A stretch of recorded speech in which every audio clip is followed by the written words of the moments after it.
नमस्कार दोस्तों। भारत देश की तहसीलों का हाल आप सभी लोग जानते हैं और इस वक्त देश में ज़्यादातर राज्यों में बीजेपी की सरकार है। लेकिन अगर देखा जाए उत्तर प्रदेश को, तो उत्तर प्रदेश में योगी आदित्यनाथ का डंडा इस वक्त बहुत ज़ोरों शोरों से चल रहा है, क्योंकि हाल ही में यूपी की जितनी भी तहसीलें हैं उसमें अगर कोई करप्शन हो रहा है तो उसको लेकर योगी आदित्यनाथ जो है दरबार लगा रहे हैं, जैसा कि आप सभी लोग जानते हैं। और दरबार में जितने भी वहाँ पर जो लोग आते हैं, जो जनता आती है, वो उनकी बात भी सुनते हैं।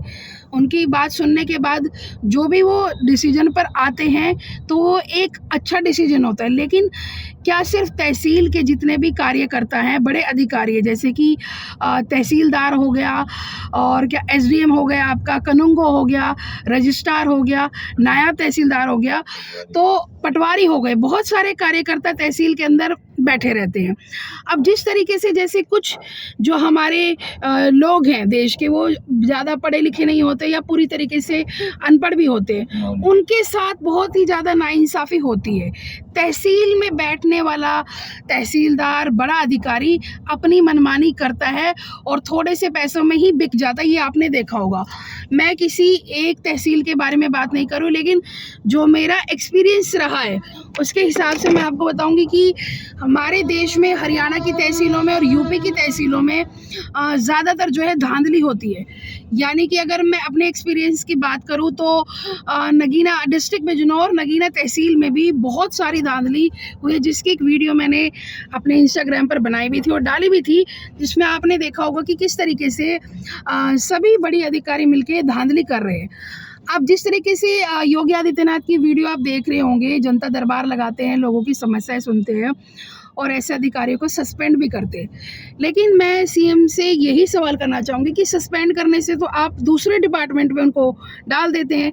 ऐसे लोगों को सस्पेंड नहीं करना चाहिए, बर्खास्त ही कर देना चाहिए, ताकि फ्यूचर में दोबारा वो इस तरह की चीज़ें ना करे और जनता को परेशान ना करे।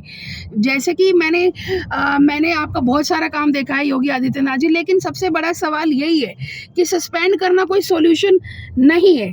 उनको बर्खास्त कर देना, लाइफ टाइम वो कहीं काम ना कर पाए, ऐसा एग्जाम्पल सेट होना चाहिए।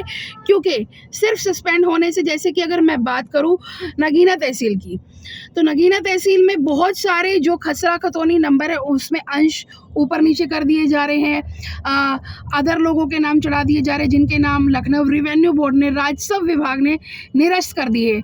और पूरी तरीके से जो धांधली चली है नगीना तहसील के अंदर, और मैं बात करूँ सफीदो तहसील, हरियाणा की सफीदो तहसील डिस्ट्रिक्ट जींद, इसके अलावा और भी बहुत सारी तहसीलें, क्योंकि जितनी सारी तहसीलें अपने भारत देश में है उतना ज़्यादा करप्शन है। जनता जो है वो बहुत ज़्यादा परेशान है। और जैसे आप एग्जाम्पल सेट कर रहे हो कि सस्पेंड कर रहे हो, तुरंत आपको बर्खास्त करना चाहिए। और लोगों को जो है, जिन लोगों को भी दिक्कतें आती है तहसील में, वो हमारे नंबर पर कांटेक्ट कर सकते हैं। मैं अपना नंबर जो है डिस्क्रिप्शन पे भी लिखूंगी। भारत देश की किसी भी तहसील में आपके साथ भेदभाव हो रहा है, कोई करप्शन हो रहा है, या किसी तरीके से आपके कागजों में धांधली या गड़बड़ करिए, आप हमारे नंबर पर कॉन्टैक्ट करें और अपने सारे प्रूफ हमें भेजें। हम आपसे बात करेंगे और आपको न्याय जरूर दिलवाएंगे। और दूसरी तरफ सरकार से भी, सीएम से भी, और जिला बिजनौर जो भी हमारे डीएम लगते हैं, जिस भी तहसील में जो भी डीएम लगेंगे, उनसे भी मैं रिक्वेस्ट करूंगी कि वो न्याय को जल्दी करे, देरी ना लगाए उसमें। क्योंकि ऐसे जो लोग हैं, जनता की परेशानियां हैं, वो बहुत ज़्यादा दिनों में हल होती है। मतलब एक अधिकारी दूसरे अधिकारी के पास भेजेगा, दूसरा अधिकारी तीसरे अधिकारी के पास भेजेगा, तो ऐसे लोगों को, ऐसे अधिकारियों को तुरंत बर्खास्त कर देना चाहिए। और अगली वीडियो में मैं सभी तहसीलों को, एक एक करके तहसीलों को, सभी अधिकारियों की जो है उसमें पर्दाफाश करूंगी कि किस तरीके से, विद प्रूफ मैं आपको दिखाऊंगी कि किस तरीके से धांधली चल रही है और आपको ऐसे लोगों से कैसे लड़ना है।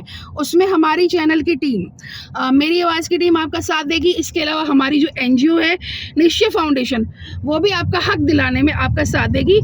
और आपके साथ देश में कहीं भी, किसी भी तहसील में, जहाँ तक ये वीडियो पहुँच पा रही है, आपके साथ कहीं भी गलत हो रहा है तो आप हमें कमेंट बॉक्स में अपनी समस्या टाइप करें या अपना कॉन्टैक्ट नंबर टाइप करें, हम आपसे ज़रूर कॉन्टैक्ट करेंगे।